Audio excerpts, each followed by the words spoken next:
Good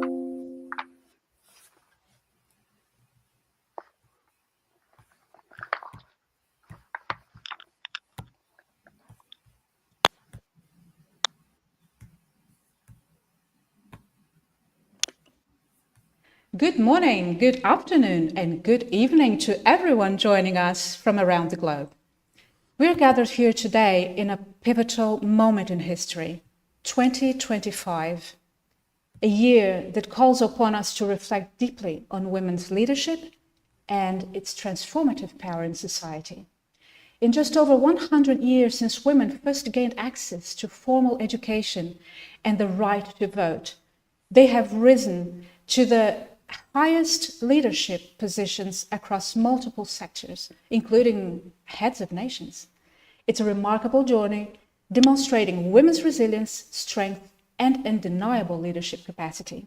However, after decades of activism, legislation, and social change, we still face persistent barriers and inequalities, which leads us to an essential reflection. Is equality truly what we seek? Or is it perhaps time to redefine our goals and aspirations as women and as a society? Today's roundtable is not just a dialogue, it's a call to action as women as essential forces for economic prosperity and social innovation. I am Marina Leal from Brazil, and I will be conducting this roundtable. So as a protocol, I'll introduce myself quickly. I'm a tech pro and entrepreneur and master of education with a background in business administration and neuropsychology. But from scientific research to farming to the backstages of travel industry, I've always been involved in digital transformation from day one of my career 37 years ago. So that's enough about me. And what really counts is this moment. And I'm so honored and privileged to be in this discussion with such great ladies. Wow, quite the challenge, huh? Well, before we start, I must inform you that our distinguished guest, Nandita, Debur, won't be able to attend this roundtable due to a force majeure. But, well, of course, we are sad about that, but, well, that's life. And our hearts will be with her.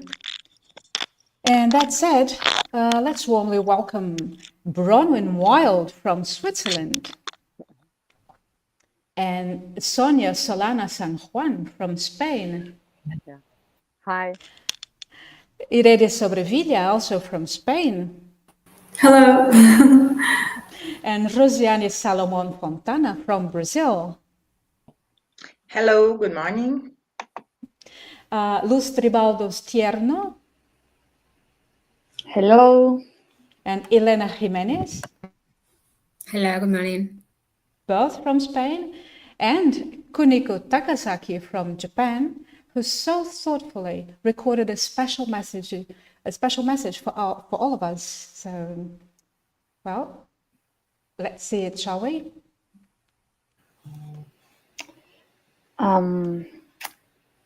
Good morning to everyone. Good morning, afternoon, or evening.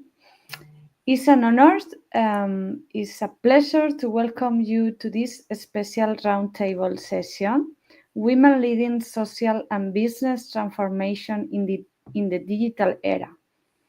My name, as Marina said, I am Luz.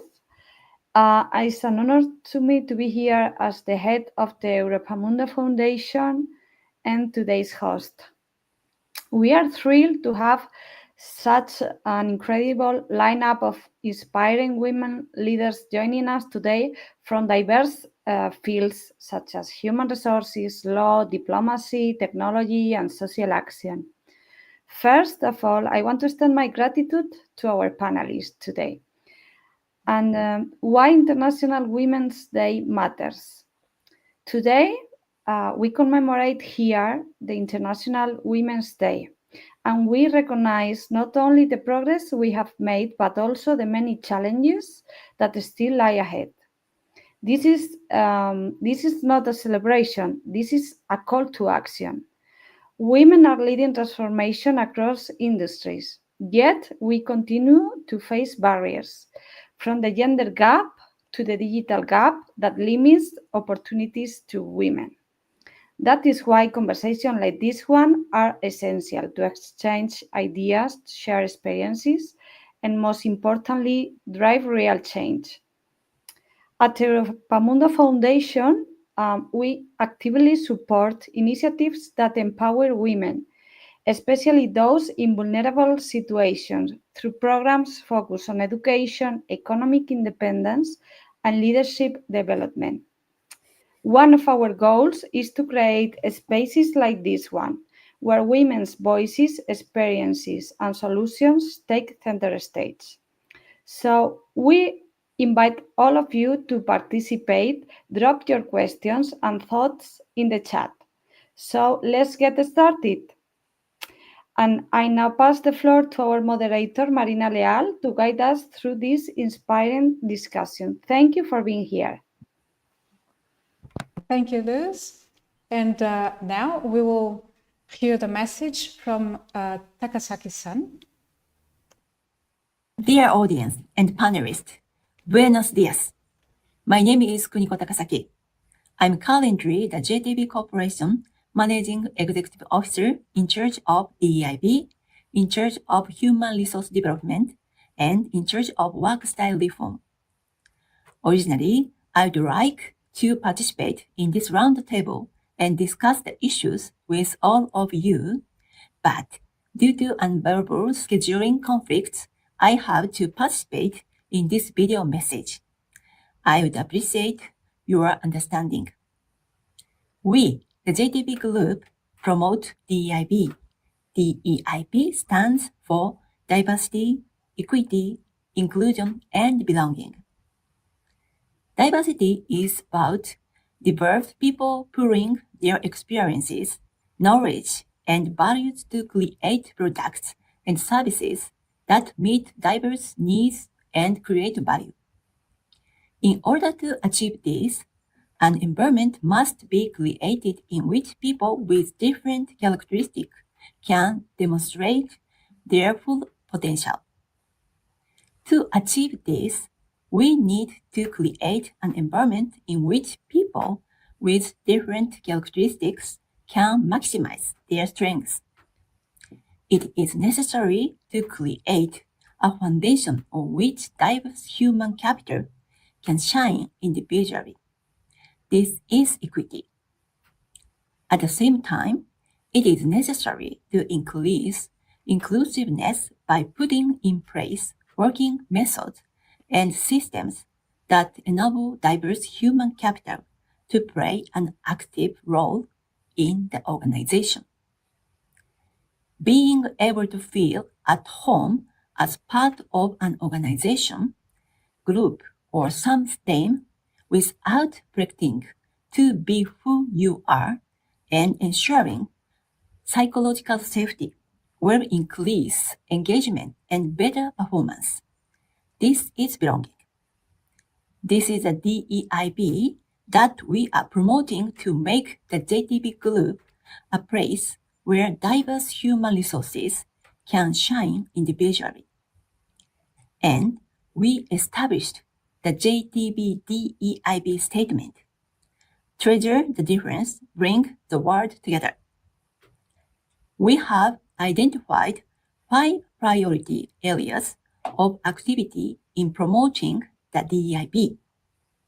These are organizational development, work style transformation, career development support, employment and support for individuals with disabilities, and gender equality, women's empowerment. In this area of gender equality and women's empowerment, the JTB focuses on 4 main areas. Promotion of women's success, male employees taking parental leave, LGBTQ+, and eliminating unconscious bias. This time, we were asked 2 questions in advance. Both of these questions are important for the JTB Group, which promotes women's success. I would like to answer each of them.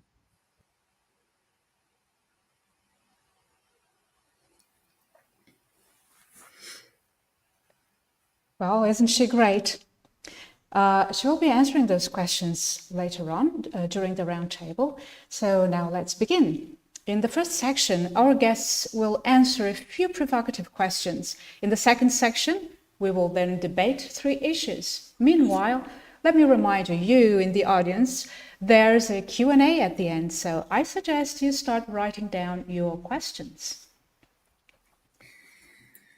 She is a seasoned marketing executive with over 20 years of experience in senior level marketing management, and she's passionate about marketing and communications underpinned by strategic intent. Currently serving as the global head of corporate communications at Kuoni Tumlare, she oversees global engagement initiatives and external communication strategy to enhance brand awareness and reputation. Her background includes roles at Crown Worldwide Group, Cummins Inc., 3M, and BP, where she led significant transformations in content, branding, and communication strategies. Her leadership and approach have consistently driven organizational success in marketing and communications and positioned her as a solid contributor to the function. Bronwyn Wild. Is female leadership in tourism a reality or just a marketing strategy? Thank you. Thank you for that very provocative and thought-provoking question, Marina, and thank you for the lovely introduction as well. It's great to be here today and to have this opportunity to speak to everyone about this really important issue. So with regards to your question, I think that female leadership in tourism is indeed a reality, but it is true, there are instances where it is used as a marketing strategy. So let's have a bit of a chat about both sides of that. Firstly, the reality of female leadership in tourism is really evident through numerous examples of women who've made significant contributions to the industry. For instance, Julia Simpson, the CEO of World Travel and Tourism Council, has been instrumental in leading initiatives to restore and conserve historic sites, ensuring the preservation of local culture and history. And in a similar way, Wangari Maathai, the founder of the Greenbelt movement in Kenya, has promoted ecotourism and reforestation, protecting natural areas and ensuring that local communities are educated about sustainability. So these women, among many others, surely demonstrate that female leadership in tourism is not just a concept, but really a tangible reality that is driving positive change in the industry. But of course, it's really important to acknowledge that the representation of women in senior management roles within the tourism sector is still not where it should be. So according to a report by Grant Thornton, the number of women in senior management positions globally grew from 19% to almost 34% in the last 2 decades. And if we look at Kuoni Tumlare, 64% of our senior managers are women. So at least we're ahead of the curve when it comes to this one. And while this progress is significant, it's still been really slow. And there's still a lot of work to be done to achieve true gender parity. And of course, if we look at some regions, cultural challenges even further hinder that advancement of women in leadership roles. And then on the other hand, the question about whether it's just used as a marketing strategy, of course, the companies may specifically highlight their commitment to gender equality, and they may showcase their female leaders to enhance their brand image and appeal to the socially conscious consumers. This is, of course, a positive step towards raising awareness, but it's crucial that we ensure that these efforts are genuine and at the root of the organization, not just merely superficial for marketing purposes. So if we look at the question as a whole, female leadership in tourism is a reality, and there are many women making impactful contributions to the industry. But of course, it's essential that we have forums such as this where we continue to strive for greater gender parity and continue to ensure that the promotion of female leadership is authentic and not just a marketing tactic. And by doing so, we can create a more inclusive and equitable tourism sector that can benefit everyone. Well, thank you for your thoughts, Bronwyn. And now we have someone else who'd like to say something about it. She is one of the top managers in the JTB group and is responsible for promoting DEIB, diversity, equity, inclusion, and belonging. After working in educational travel sales stationed in Australia, in charge of CSR and public relations, she became the company's first group travel branch manager in 2016. In 2018, she was appointed executive officer in charge of group-wide work style reform and diversity promotion. And as CCO, she was responsible for culture reform, corporate communications, branding, and sustainability promotion, assuming her current position in 2024. Takasaki-san, what are your thoughts? Let's hear it. Is female leadership in tourism a reality or just a marketing strategy?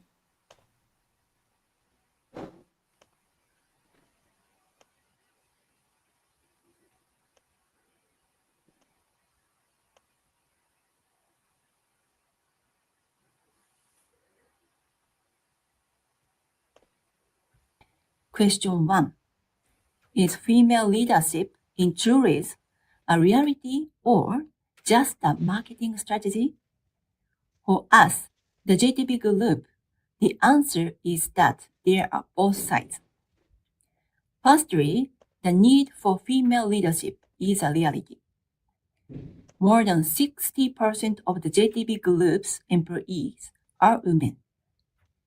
It is only natural that leaders will emerge from lead female employees. Unfortunately, however, the percentage of women in leadership position in the JTB Group is less than 50%. This is due to a number of reasons, including the social challenges that women face in the workplace. In order to break through this situation, we are promoting women's activities, which I mentioned earlier. If we can utilize the power of women more and more, the social usefulness and the value of the tourism industry as a peaceful industry will increase. On the other hand, promoting women's leadership activities is also an aspect of corporate branding that is expected to be effective.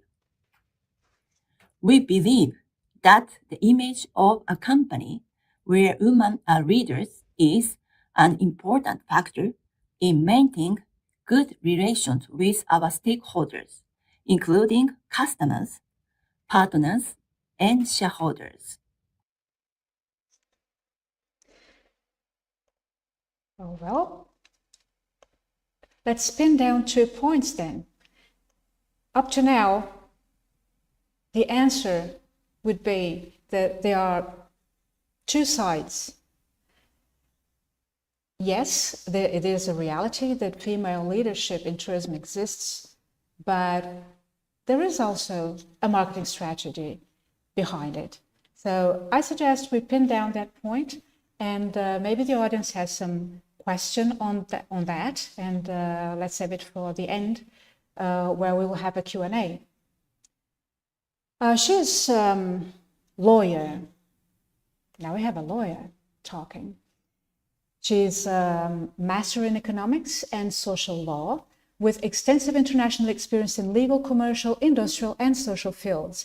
She served as legal counsel in the paper industry, the banking sector, and the heavy-duty vehicle industry, notably at Volvo do Brasil for 13 years. In 2013, she co-founded a consultancy firm with former Volvo colleagues, developing distribution channels and businesses for clients such as Intelbras, Uninter, Dunlop, and Volvo Penta.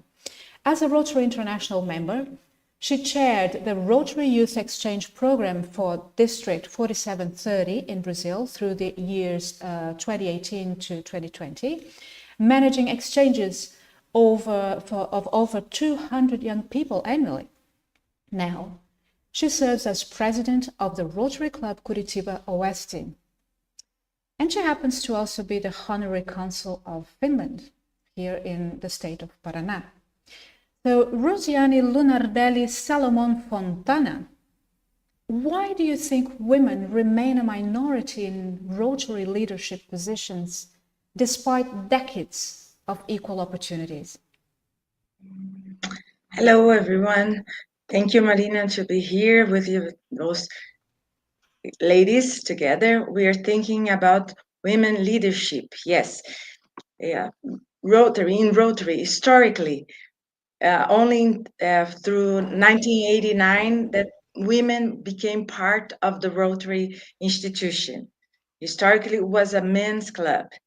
And historically, women have been underrepresented in Rotary because only in 1989 it became part and officially permitted for women to be part. However, the organization has made significant movements toward gender equality. It's part of the construction of Rotary International to increase the number of women participation in leadership. And Rotary clubs do actively now encourage and support women leadership positions. However, this percentage of human participation in leadership in Rotary clubs vary from club to club, as it's a voluntary institution. In my club, for example, the percentage of women participate, it's half-half. We have half part of the associates in my club are women, and the other part and the other half is men. However, in the president position, my club has 67 years old, and we have had so far only 8 women presidents. So it's still a goal, but in the past 3 years, all presidents were women. So yes, my club encourages and provide mentorship, leadership programs as Rotary institution so far. And it's increasing the number of women participation in leadership. Talking about Rotary International, Rotary International has made significant progress in increasing female representation. As July 2020, women constituted 23% of women leadership. Now, after pandemic, has diminished a little bit, 19%, but however, in 2010, the number of Rotarians worldwide, it was just 10% of women. So it has increased, but still on the top, we have had in Rotary International only 2 women being the worldwide women president. The first one was in Jennifer Jones. She became president in 2022. So Rotary is a centenary institution. But last year, recent. yeah, and so far just 2 women represented Rotary International. But we're moving. We have still barriers, invisible barriers. I think it's the most difficult and self-imposed barriers for women. Well, thank you, Roseanne. Now, she is an economist with extensive experience in training and education since 2000. She began her career as quality director at Debur logistics company, then served as head of training at Club Excelencia in Gestión, and later launched her business project focused on digital educational content. She has also collaborated with consulting firms such as Cadmo, EDMA, and NTT Data, developing learning content and transforming learning models. Within Rotary International, she has held various roles over 8 years, including Secretary, President, and Youth Delegate. Currently, she serves as Secretary of the Madrid Norte Castellana Club. Passionate about youth service, she coordinates the joint project Protagonistas del Mañana, Protagonists of Tomorrow, involving Rotary clubs in Madrid to develop leadership seminars, known as RILA, youth exchange programs, known as RI, and interact clubs, ages from 12 to 18. And additionally, she provides a platform for new generations through Rotaract Madrid Protagonistas, ages 18 plus. So, Sonia Solana San Juan, what do you think? Why do women remain such a minority in Rotary leadership positions, despite decades of equal opportunities? Would you agree with Roseanne? Yes, I agree with Roseanne. And bueno, first of all, I thank all of you. I'm delighted to be here. And I think like Roseanne, I think Rotary is made up of leaders from their communities. As more women reach higher position in their professions, more clubs began lobbying for female members. I believe our organization was advanced slower than society in female leadership, but is not much more. A USA Rotary Club proposed admitting women into Rotary only at 1972. Council on legislation. In Spain, it wasn't until 1975 that the Spanish women were allowed to open a bank account without their husband's permission. However, it wasn't until 1981 that women were able to freely manage their finances.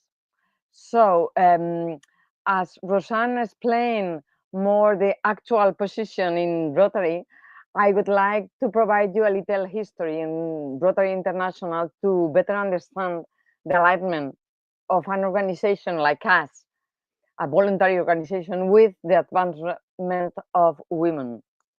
So in 1977, they tried to advocate for our admission through our internal rules, but we didn't work. So the Rotary Club of Duarte in California admits women as member in violation of Rotary International Constitution. Only by applying with our rules was not enough for women to be admitted in the clubs. They had to resort to legal action. But in 1983, the California Superior Court rules in favor of Rotary International, uploading gender-based qualification for membership in California Rotary clubs. So they have to appeal. The California Supreme Court, which refused to hear the case, and it had to be elevated to US Supreme Court. So it's only in 1985, 40 years since then, when the vote followed the decades of long efforts for men and women for all over the Rotary world to allow admission of women into clubs. So I provide this information to demonstrate the need to specify legislation and resort to the courts to achieve equal condition in an organization like us.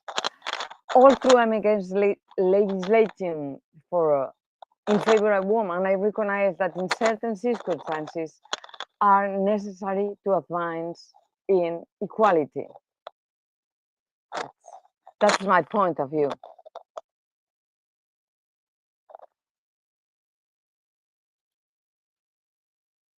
Marina, we cannot hear you. Sorry, you are on mute. Oh, sorry about that. Well, thank you, Sonia. Well, as for what Sonia and Roseanne said about Rotary and how it has evolved, it really brings us to another pinpoint in this roundtable, which is the role of law in granting women some space in society as a productive being, as a leader, as being whatever she wants to be, and wherever she wants to be. So there are many discussions about it, and when it comes to law, should we have to need the law to tell society that we deserve our space, that we deserve to be humans? So that's a second pinpoint we should consider for the debate. All right, we're not at the debate just yet. And I would like to have some opinion from, she is an economist specializing in sustainability. That's what I'm talking about. I would like to have an opinion from her. She's not just an economist specializing in sustainability, but also in corporate social responsibility and international cooperation. She holds a master's degree in international cooperation for development and a master's in sustainability and social responsibility management. Her professional experience includes roles as a sustainability and CSR expert at Europamundo Vacaciones, where she develops CSR policies, manages carbon footprint calculations, integrates sustainable development goals, SDGs, and coordinates social action and development cooperation projects. Today, she is the head of Fundación Europamundo, or Europamundo Foundation, and secretary of its board of trustees, overseeing project management cycles, volunteer promotion, and strategic partnerships.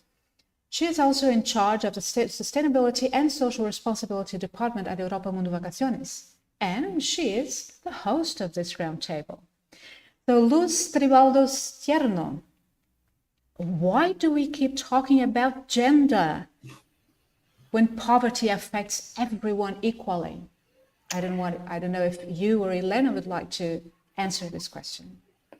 Thank you, Marina, for this question. I would like to invite and bring up to the table to Elena, who is with me, with us in the foundation and in the CSR and sustainability department in the Europamundo Vacaciones.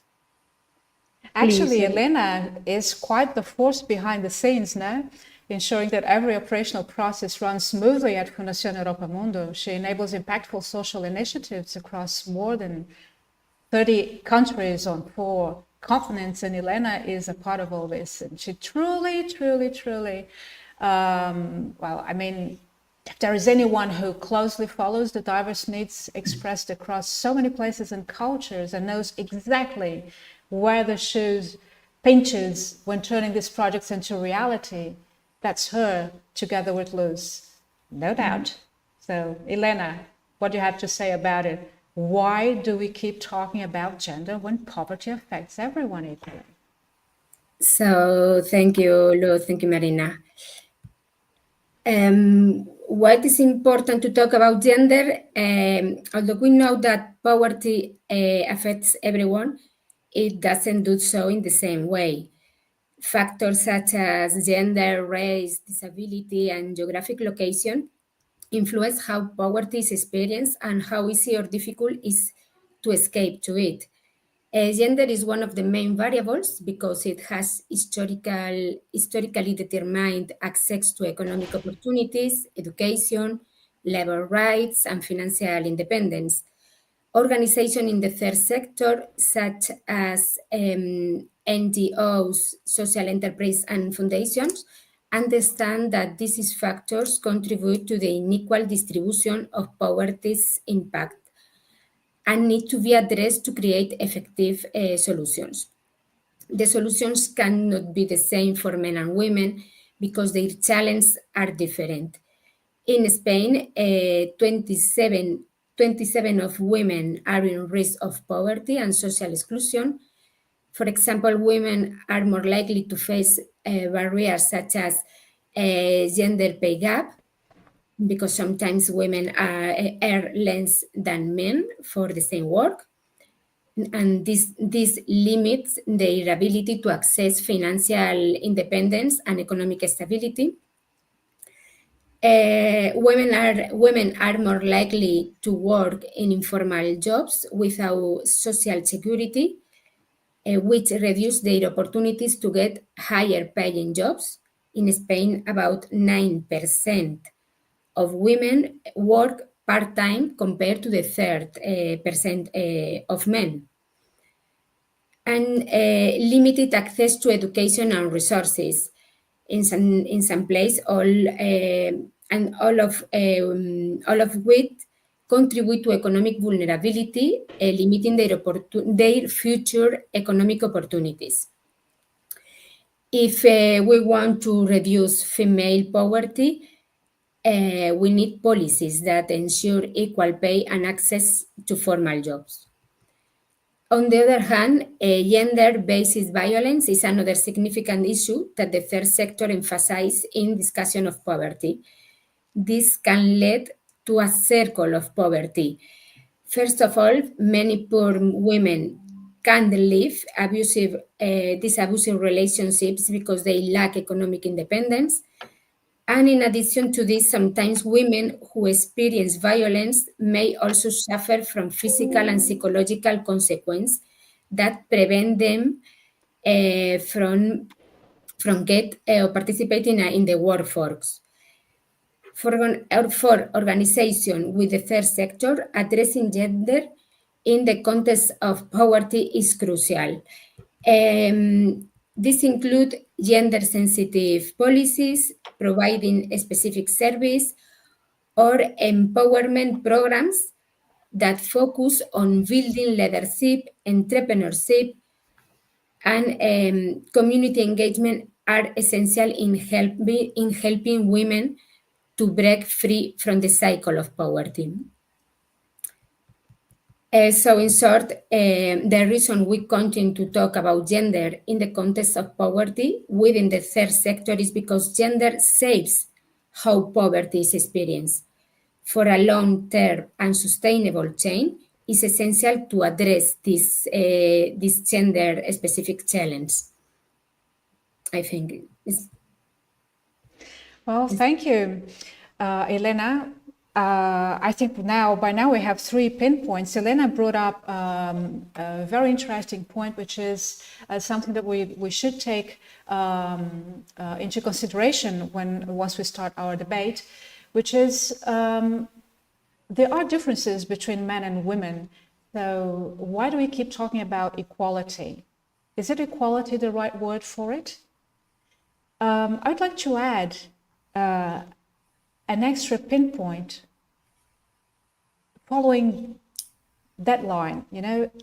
We often talk about discrimination, wage gaps, and countless other issues, but rarely do we hear anyone addressing the respect for the transformation that women undergo through the various stages of life, like changes that undeniably impact our relationship with work, not just with work, with everything, but work as well.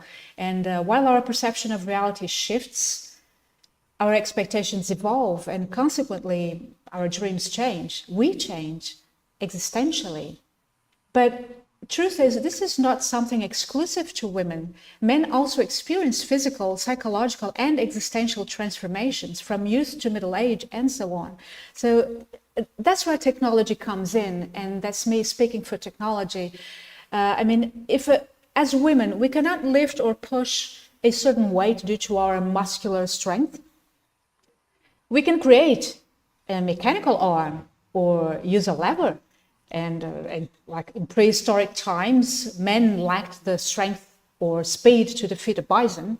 So they combined a stone and a stick and created a spear to succeed. So this is the very essence of technology, combining things that lack power individually to create something that helps us transcend our limitations and grant us abilities we do not possess.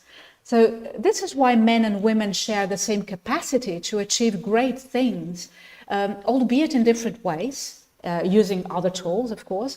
But both men and women can excel at accounting or any other profession. But this does not deny that each will continue to have needs unique to their nature. So that's why I believe perhaps the term should not be gender equality, but rather perhaps equivalence of conditions. Maybe it's not equality, it's equivalence, because we're not really equal, are we? We still have different perspectives, different conditions, different needs, and therefore we move differently in life, even though we can be together because we complement each other. And then here, of course, I'm not being just a binary, but when we're talking about women's role in society, we got to talk about this. So I'd like to bring this to the debate, which you guys will be discussing, you the protagonists. So let's pinpoint those pin down those 4 points. The first one, well, we had the fact that female leadership exists, in fact, but yes, there is also a marketing strategy behind.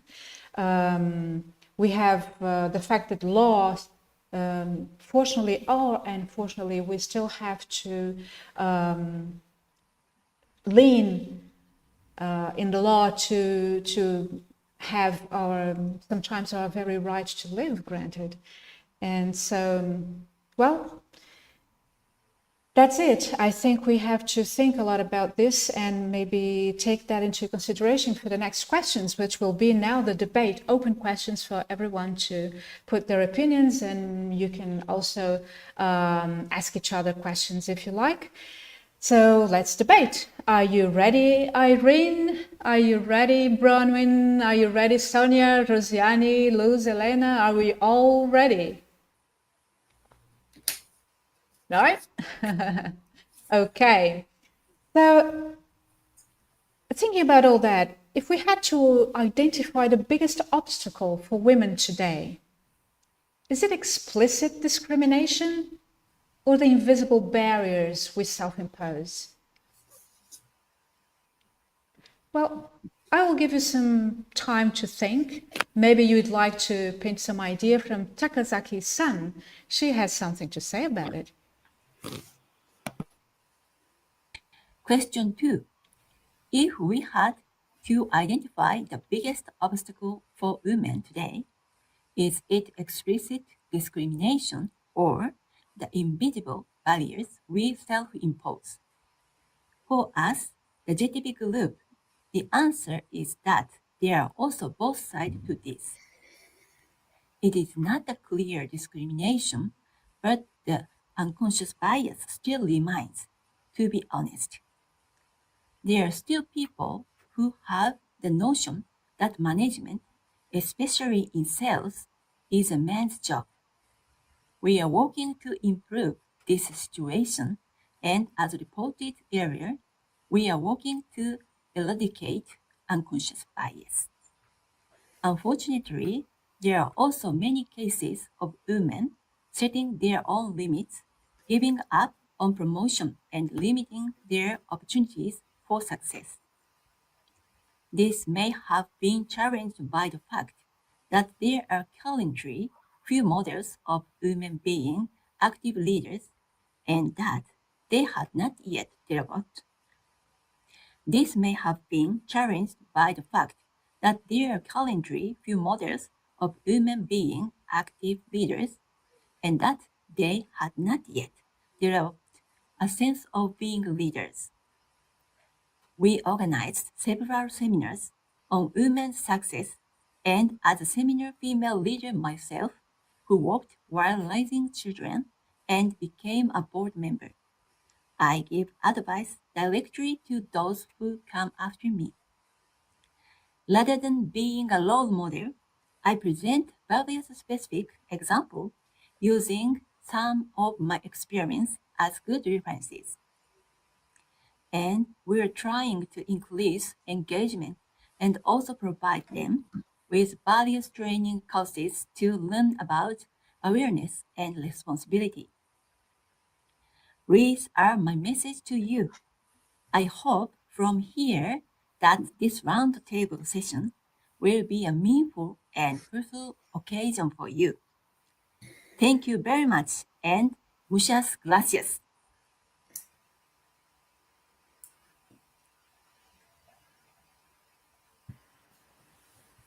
Marina, we cannot hear you. Here's me being nervous. Well, thank you, Takasaki-san. That's what I was saying, and we're delighted to have her thoughts with us.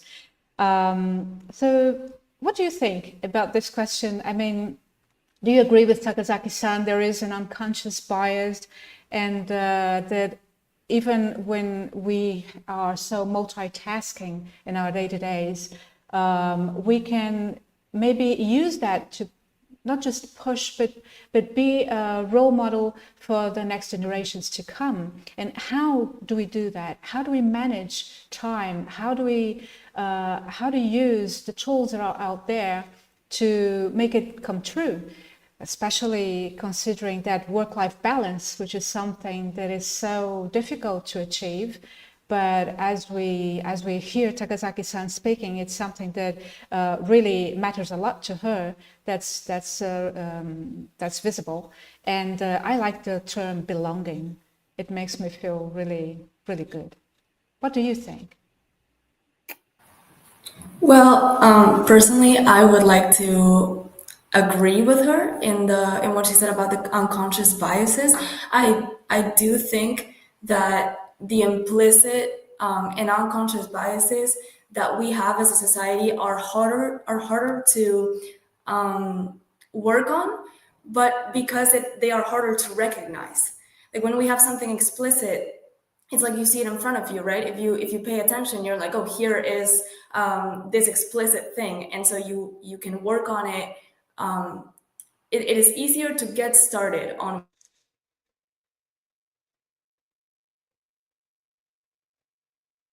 Oops, she got frozen. Well, while she comes back, if anyone else would like to, They are harder. Oh no, she's gone. Oh, sorry. What I'm saying is that implicit biases are harder to recognize, and therefore it is harder to get started on working on them. However, I do think that explicit discrimination against women and explicit inequalities, gender inequalities, are also something that we need to take into consideration, because they play as a referent. When there are people in positions of powers that are making decisions that are not helping gender equality and that are discriminating against women or other genders, they are being a referent. They're legitimizing in a way that is something that is possible to do, right? They are giving us a message of we are doing this, and therefore it is possible to be doing this. And so I do think that implicit biases are harder to recognize and therefore harder to address, but that we should not stop addressing explicit biases that reinforce those implicit biases. That's right, Irene, I'm with you on this one. Anyone else? Do you agree? But do you think, apart from this unconscious bias, is there anything we should consider maybe in those lines about where the law comes in maybe fighting the explicit bias, like Irene says, and therefore will consequently, help fight the unconscious bias, because sometimes it's just like any other kind of discrimination. Sometimes we would like to think that we do not discriminate anybody, anytime, anywhere. But truth is that sometimes we are also unconscious about our own taboos, our own agendas. So that's not an easy issue to fix. It's not easy to address. It requires a lot of education and maybe a few generations to come. What would you say?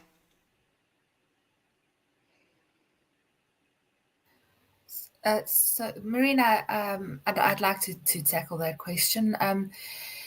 I think exactly as you say, our own biases can sometimes be, our own unconscious biases can sometimes be the ones that work against us. And because they're unconscious, we're not even aware of them. And I think those invisible barriers that we impose on ourselves also play a crucial role in this question. And they often stem from, as we say, our own unconscious biases, societal expectation, our own internal beliefs about gender roles. And I think as women also, we sometimes may doubt our own capabilities, and there may be a hesitation to pursue leadership roles, or because we feel that need to balance professional aspirations with our family responsibilities, we may sometimes step back instead of stepping forward. So I think, these unconscious biases and self-imposed limitations can be as detrimental as the explicit discrimination that we spoke about, and can prevent us from fully realizing our own potential. Yeah, I think unconscious bias maybe is another pinpoint we have to strongly address. Roseanne, what's your thoughts? Yes, I like to share some of my opinion and my experiences. I came from a family, and my mom incentivized me a lot to study, to grow, to have a master degree, a law school, and I studied a lot and to work and be independent because she was. For her age, my mom was from her age, very advanced. She graduated at a law school back in 1956, when in Brazil, women was just to take care of the family. And so she was a lawyer at her age, and she inspired me to go into a profession. And yes, and I think the explicit discrimination, especially in the Occidental part of the world, I think that doesn't offer problems any longer, because all legal frameworks have overcome this. I think the legal makes equal positions. However, the implicit and the unconditional bias, I think it's something that we have to the invisible barriers, we have to overcome this. Because as myself, I was talking about myself, I was always compared myself as men equally in school, in professional, in law firm. But when I was ahead, going to be a leader in my field, in my business as a legal, general legal, and at a company mostly composed by men, as a Volvo truck company, it came to a point that I think, I don't want to overstress, because equal with gender, this is something that Marina was saying. It's not the equal equity. We leader in the different way. Like if we are all together, leadership seems that we have to be alone and on the top. And for women, I think if we see each other, we don't want to be alone on the top, because this is too exposing for ourselves. And women, as women, we don't like to be exposed to someone. We want to act collaborative. So if leadership means collaboration, working together and making point decisions as a group, I think we go. But if we think that leadership should be on the top as president and make authoritative decision, then we don't want this. This is not a limitation of the world. It's a limitation. We have internal way of thinking that we don't want to go. We are not chasing. And I think this is some inside instinct. Yes, they are. They are made to go shot in a specific spot, and we're not. We're instinct to protect the continuation of generations. So we don't want leadership position to be hit. So sorry for this is my opinion. So this is the way we expect leadership in the future needs to be not a marketing position, is something that in not equality gender. Yeah, we have the differences, and the society must understand all the difference, and we shall understand, yes, we can be there, but not as alone, together. And the world, the male leadership must understand this. This is my opinion.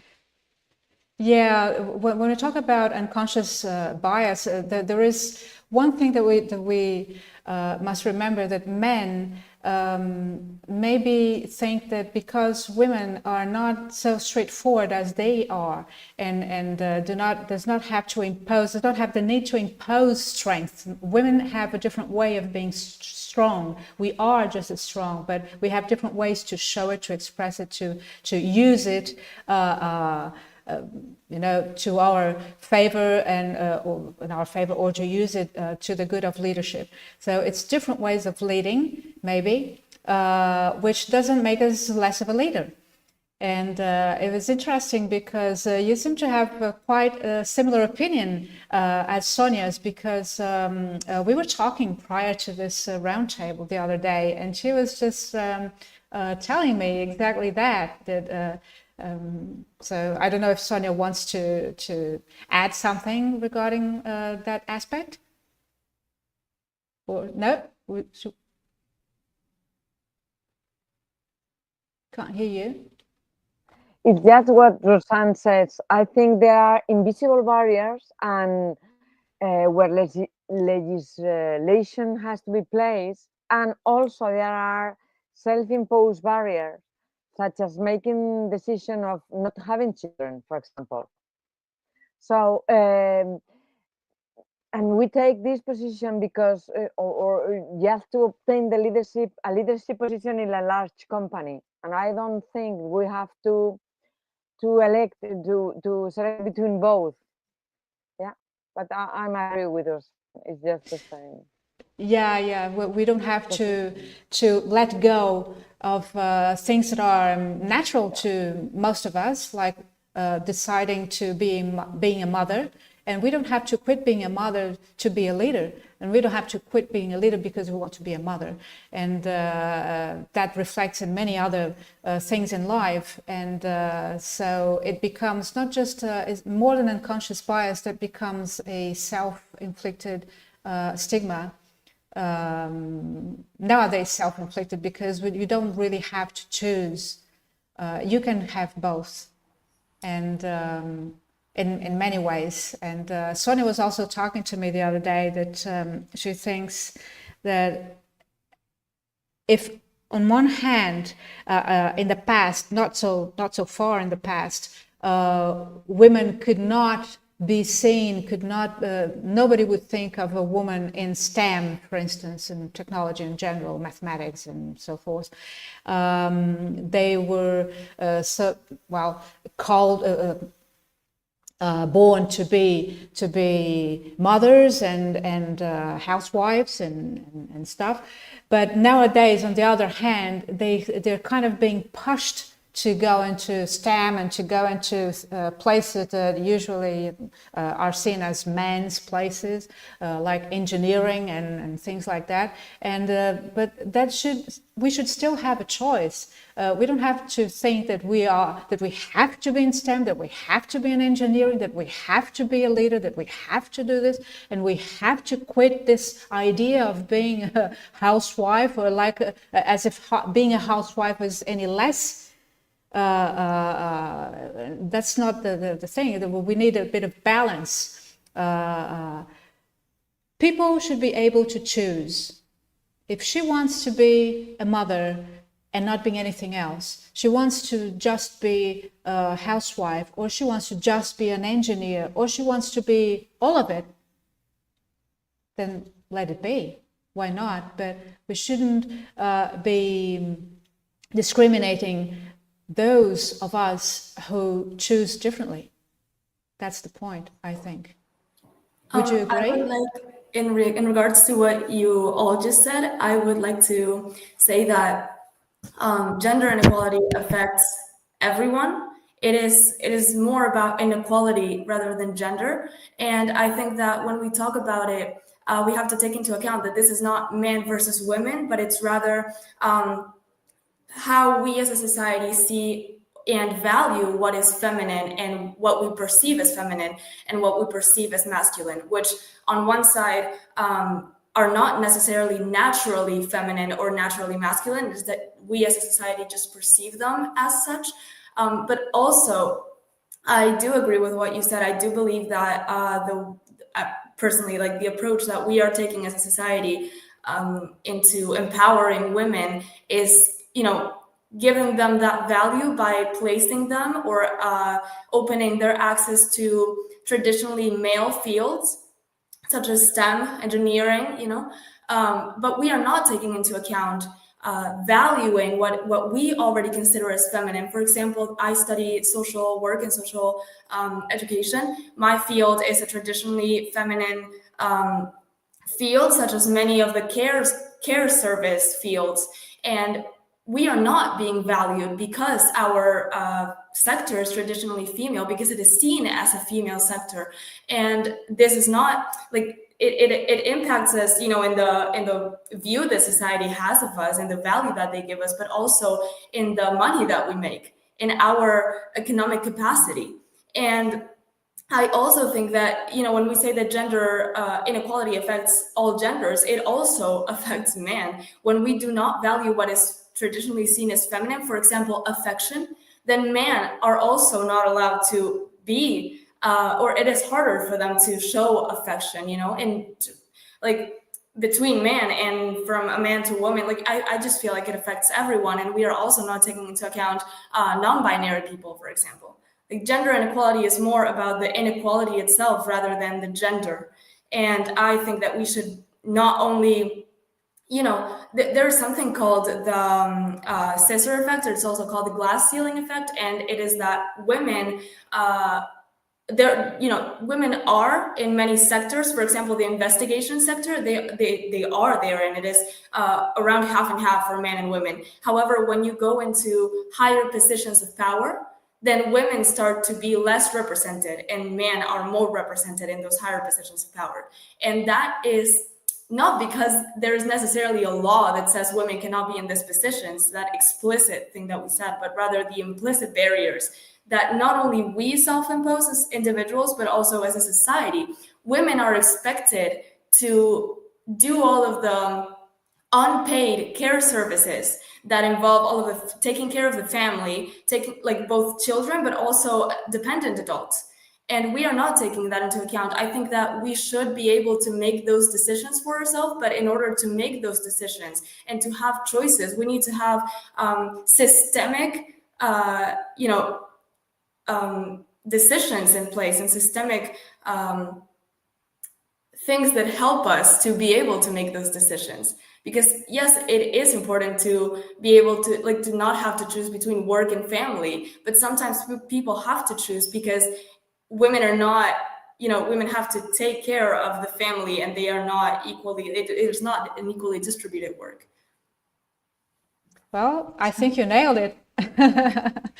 And I would say, I think if I can talk, I think that Irene has brought something very important, which we have been talking about invisible barriers and self-imposed barriers, but this topic important is also that what the social imposed barriers, right?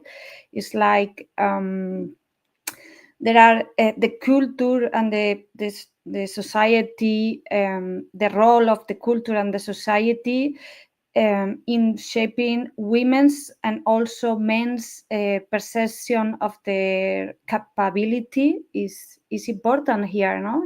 To bring up this topic on this discussion, because as you mentioned, apparently, like there are some sector historically or typically for men, that like technology sector, and there are other sectors that are seen for more for women, like the caring sectors, right?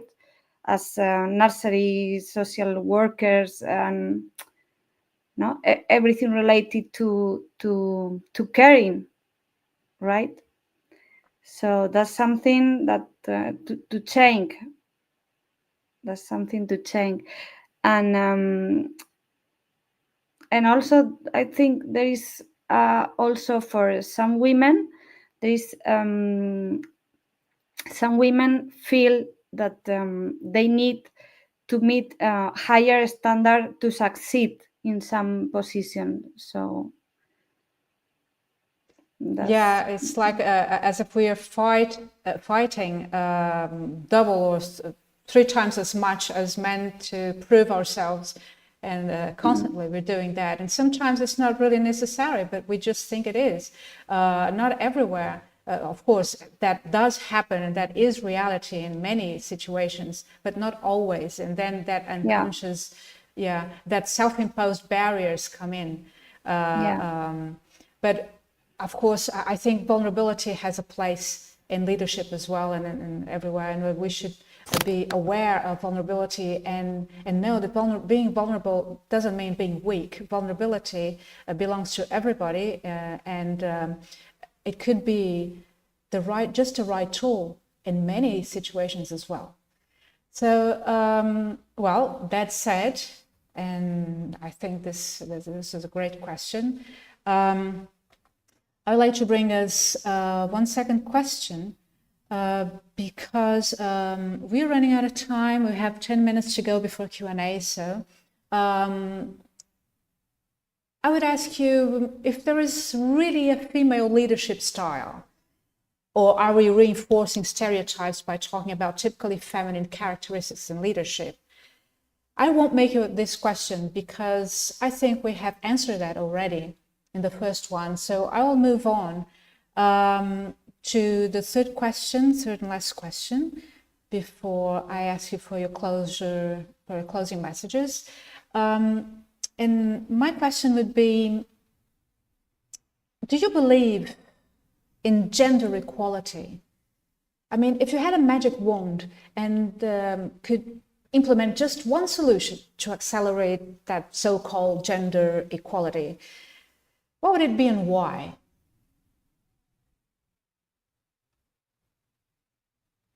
Any thoughts? Shall I? My honest belief is that that magic wand would be to ensure that there was universal access to quality education for all girls and women. I think education is the most powerful tool. It can break down barriers and open opportunities. And if all girls and women had access to quality education, they could be empowered with the knowledge, skills, and confidence needed to boost their ambitions and challenge these societal norms that we've been speaking about. Over and above that, educated women are more likely to participate in the workforce, attain those leadership positions, and advocate for their own rights, which I think is the key to making that progress within society.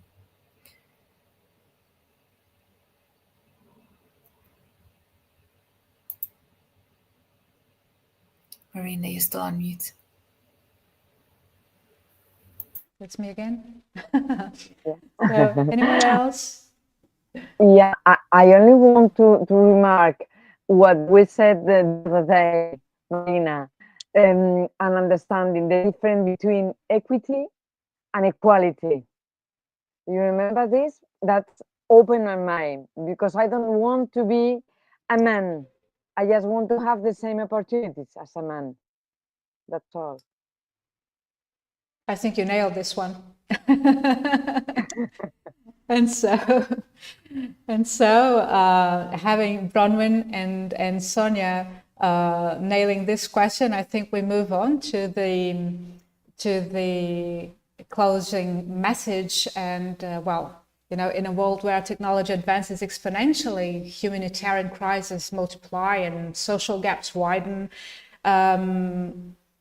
surprisingly, how can we ensure that women's progress is truly inclusive and leaves no one behind? I mean, what would be your final message in this round table before we also come up with our commitments to the audience and to ourselves? So I'd like to hear a little bit from everyone. Just a quick.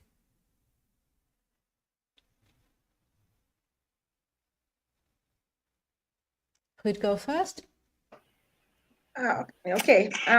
I think we're moving, and the society is accepting and agrees to a gender equality or a gender equity. And we must understand that for us women, we have our time for leadership. I think also there's something, I think, for women to return as leader. I think there is a gap. Maternity, our maternity leave, we stop. We have achieved our level equally in finding a job, in workplace, in studies, but as a becoming a number one of and high top leadership, there is a gap in between that we don't want. We stop our careers in between because we're looking for maternity. And I think this is important. I think the society, when studying this equality, must take into consideration that we have to have women have to have a gap in between, because they don't want the top at that moment. They have their babies and stuff, and then I guess when men are getting the time of retiring, then we are back again in track, because usually men dies earlier than women. So we have a long way. And then we have to understand, and they have to learn from us. If they want to have a longer life, they have to stop. And when we have our goals to continue in professional way. Well, I would say that's the whole point about equity. Can you hear me properly? No. I would say that's the whole point about equity. I mean, this is something that makes us have different conditions. We have a different condition, and because of that different condition, we need equivalence. And what's equivalence? That men and society can wait for us to be mothers. It's one of them. But that waiting, it's not. It sounds like it's everything stops or it's a waste of time. No, it's not. It's none of that. We're helping to build society by being mothers as well, and there's a lot of leadership into it. And we are a lot trained in many ways. While being a mother, we train a lot of skills that will empower us in many other situations in life as well. So it does in work. Who's next? Closing message. I want to point out as well that as you already mentioned, we are different women with different perspectives, different backgrounds, and some of us wants to be mother, but some others no. Wants some to become leaders in companies, but some others don't. So we have to take into account this reality, because each woman has their own reality, right? And we are from different cultures, different countries, and so different perspective. And then there is no one unique magic solution for inclusion and equity and equality. For example, link it to the previous question that Branwyn answered. I think education is a key on this for inclusion and for that equity and equality became a reality in all societies, right? But there are many other things to do. So education, politics in governments, all the society should be included on this. Now, all the actors who plays a role in the society, companies, government, NGOs. So everyone has a role to play on this.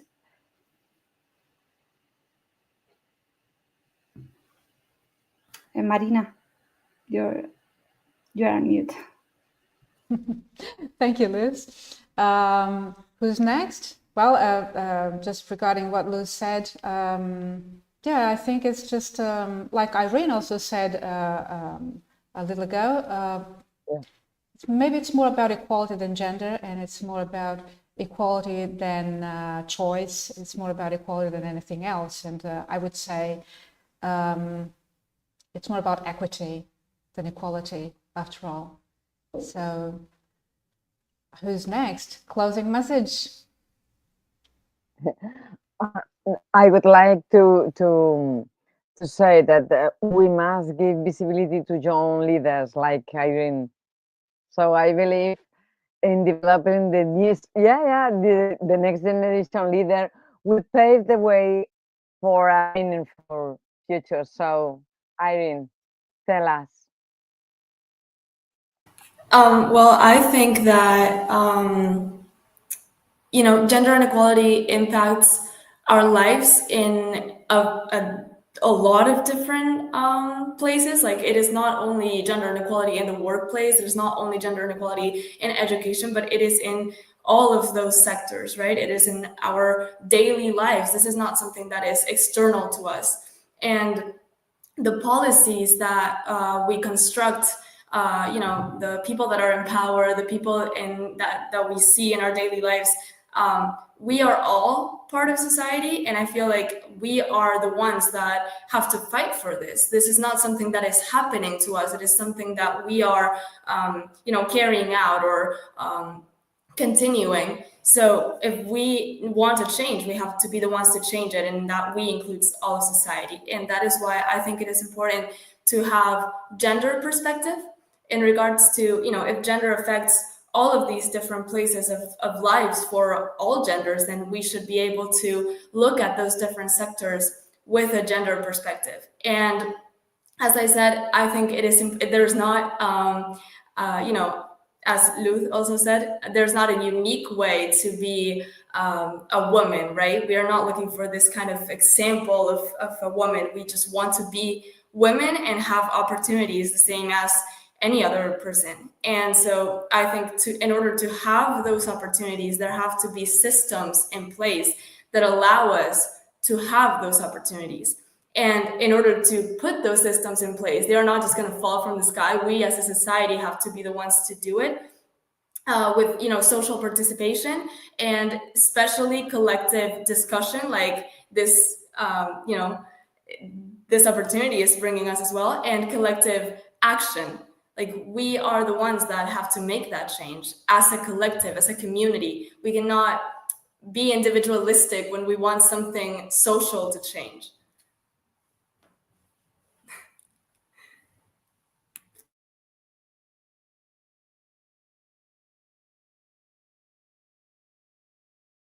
Marina. Marina, we cannot That's me hear you. again. Yeah. Oh, God. I think I don't want to be heard. Oh, well.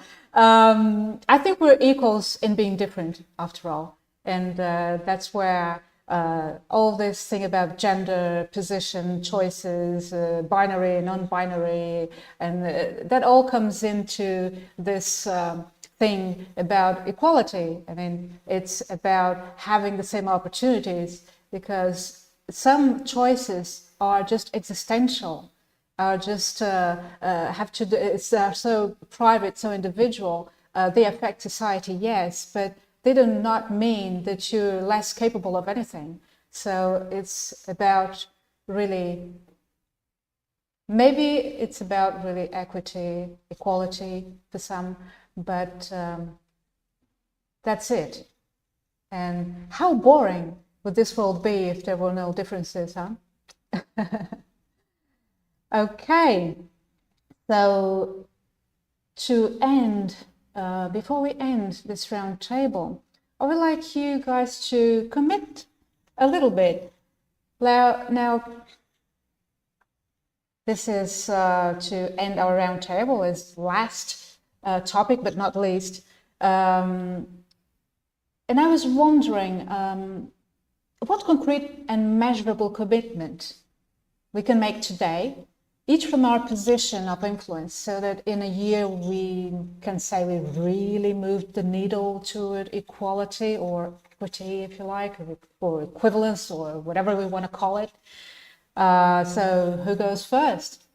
It's just this, now it's a commitment. What can each of us do from our position to move the needle?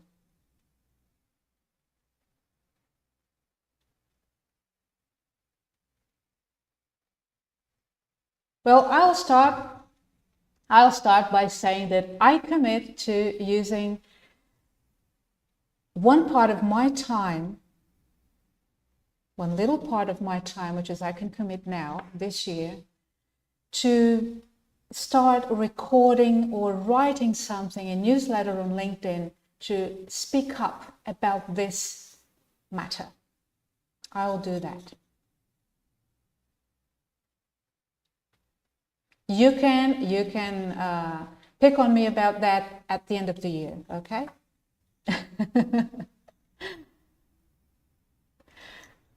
Right, who else? Okay, my commitment is that, yes, we have our time, and yes, as Irene said, and social work must be considered as important for society, for continuation of society, leadership, professional leadership. I understand Lou's point of view. Yes, some women wants to go profession, they can choose, but for the long life of society, the family impact, there's still the necessity of motherhood. That doesn't mean you cannot grow. That women may choose for going professional. No, but women must, and the society must understand that women can grow professional, as also in social work must be evaluated because we are good on that, and we are women of action on that, and this is easy. Sometimes in men's, consider men's professional point, maybe we feel afraid, and not afraid, but we have that caring instinct. This is my point of view, and my opinion is to stick on that and make it easy, or evaluated as social work is also important for society, and the continuation motherhood is also important for the society, because equal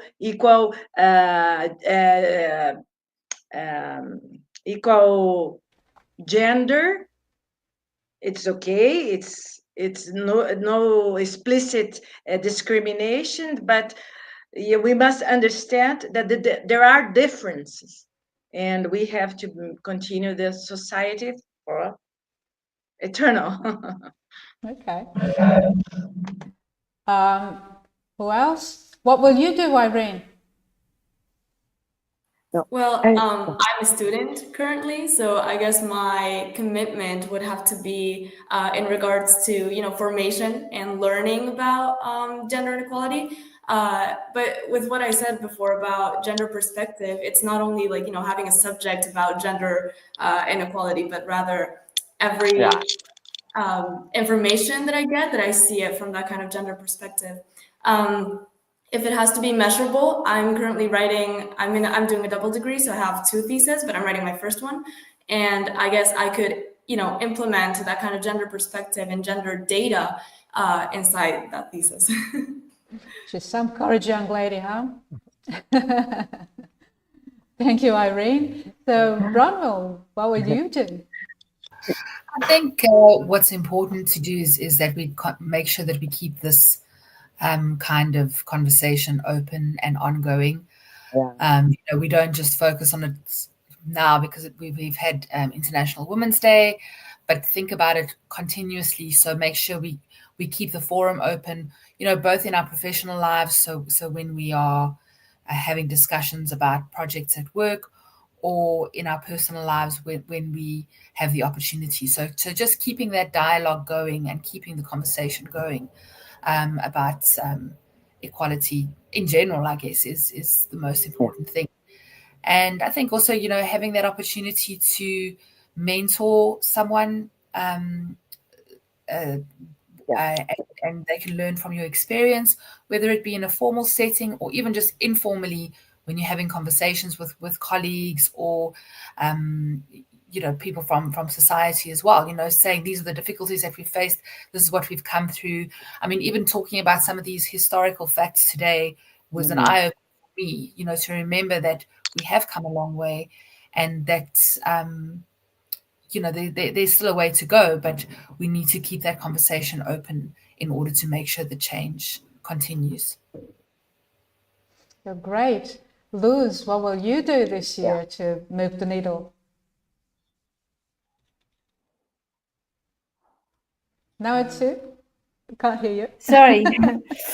I would like to talk about 2 commitments from my side, and which they are linked to each other as well. One, as a head of the foundation, to keep promoting spaces like this one, to share between women's experiences and to make our voices to be here, right? And the other commitment is to work on the idea of sisterhood, which is also related to create the spaces for women, right? Because I think it's a powerful idea that women supporting and uplifting each other, we should work together. I mean, because sometimes there is this competition. All of us, all of us, I'm sure we have seen such a situation in our life, like competition between us, and I don't think that's the way, right? Sisterhood, Absolutely. Sisterhood is the way. Absolutely. Elena, would you like to add something? Or would you?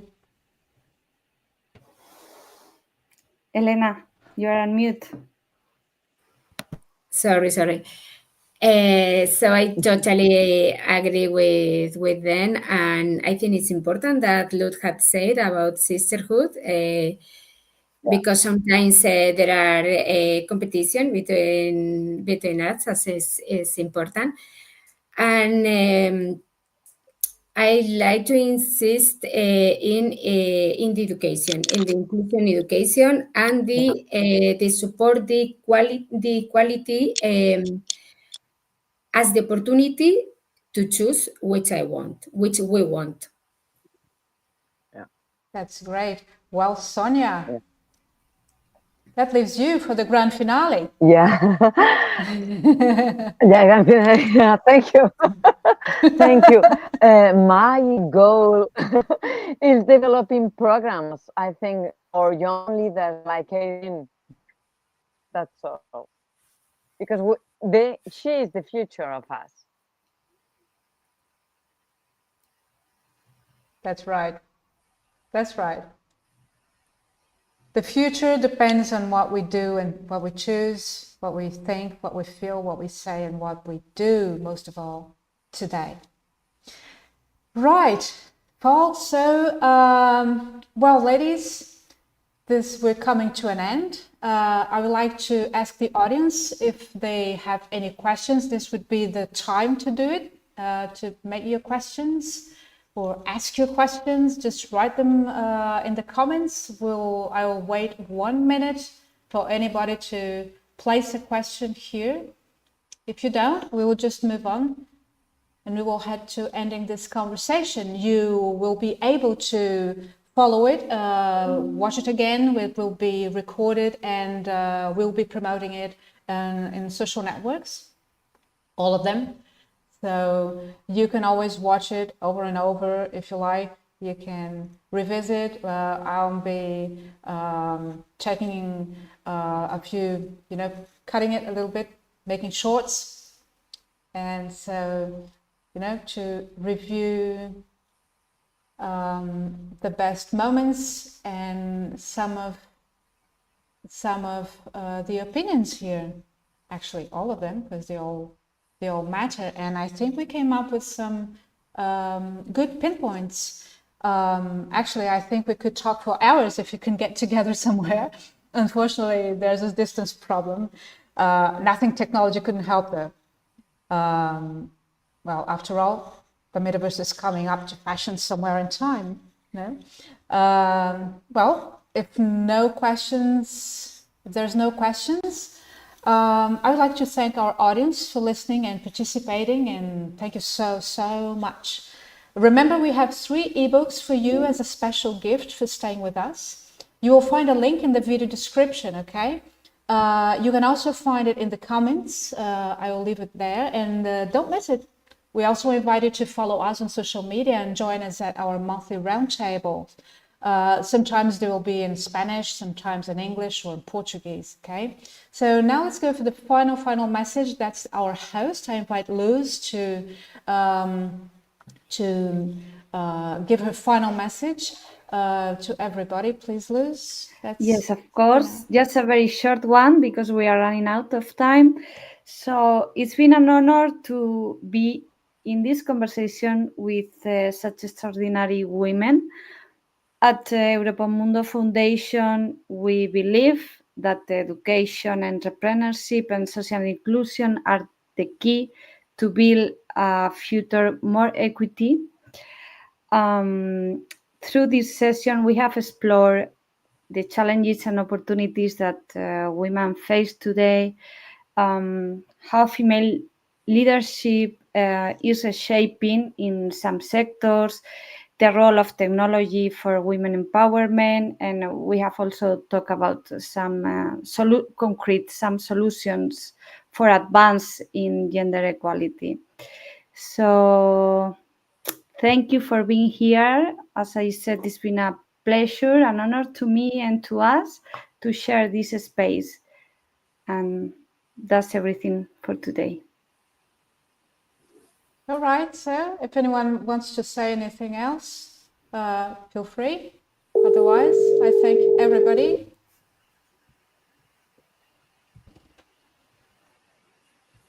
So I would like to say thank you to these ladies, ladies, to share this space with us and to give us the opinions and to say more than an hour with us. Thank you so much.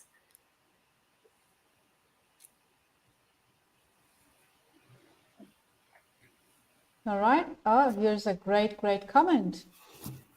This is great season, and there is one interesting fact according to the Forbes magazine that prove women leadership strategy is strong and important.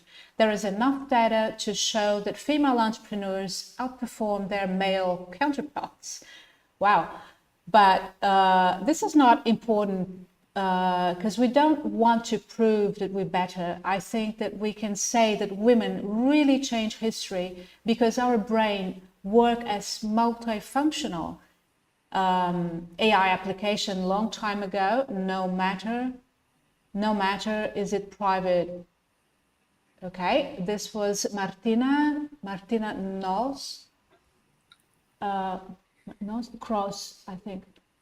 Crossel from LinkedIn. She posted this comment, so I think this also nails it. So bye-bye everybody. Thank you. And maybe next time, somewhere. Thank you for perhaps in inviting metaverse. me. It was a pleasure to be part of this. Thank you so Hope much. to see you soon. Thank you so much. Thank you. Thank you. Thank you. Bye-bye. Bye-bye.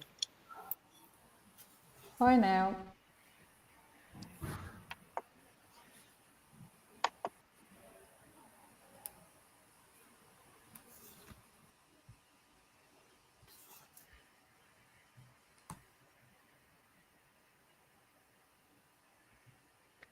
Now I'm going to end the stream.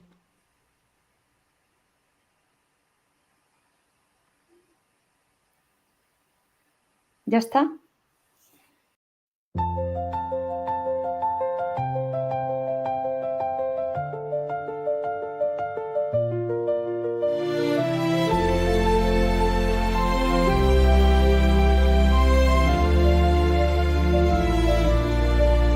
En esta fecha especial, Europamundo brilla sin igual, como luces en la oscuridad, sembrando esperanza y bondad. Velo es la luz que nos guía, brillando en cada nuevo día. Juntos hacemos el camino hacia un mundo más unido. Cada gesto, cada acción ilumina otra ilusión en la senda de la hermandad, construyendo felicidad.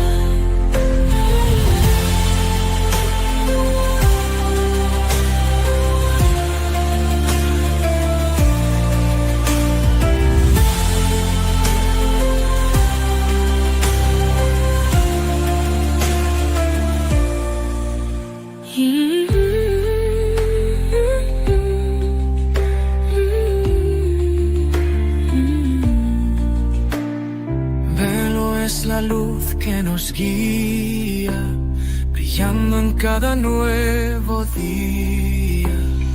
Juntos hacemos el camino hacia un mundo más unido.